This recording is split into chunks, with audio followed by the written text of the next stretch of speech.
బహుశా నువ్వు అనుకుంటావేమో, నా ఫ్యామిలీ మెంబర్స్ నా ప్రక్కన ఎవ్వరు లేరండి, నా స్నేహితులు ఎవరు లేరండి, నన్ను అలా అతుక్కొని ఫెవికాల్ లాగా నాతోనే తిరిగేవారు ఎవ్వరు లేరండి అని బాధపడుతున్నావేమో. But let me tell you, దేవుడు నీకు ఇచ్చిన ఒంటరితనము దేవునితో నువ్వు సమయం గడపడానికి, దేవునితో మాట్లాడడానికి, దేవుని సన్నిధిలో స్వపరీక్ష చేసుకోవడానికి, దేవునికి దగ్గరగా అవ్వడానికి నీ ఒంటరితనము నీకు చాలా ఉపకరిస్తుంది అని గుర్తుపెట్టుకో.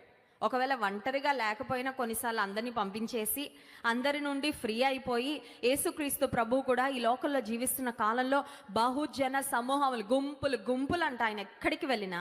కానీ కొన్నిసార్లు మనం వాక్యాలు గమనిస్తే వారందరినీ విడిచిపెట్టి, వారందరినీ తప్పించుకొని ఆయన ఏకాంతన కొండకు వెళ్ళి ఆయన ప్రార్థన చేయడానికి ఒలివల కొండకు వెళ్ళాడు అనే మాట మనం చూస్తాం. ఎందుకు అంటే ఆయన తండ్రితో మాట్లాడాలంటే, ప్రార్థన చేసుకోవాలంటే he wanted to be lonely. ఇప్పుడు యాకోబు కూడా తన జీవితంలో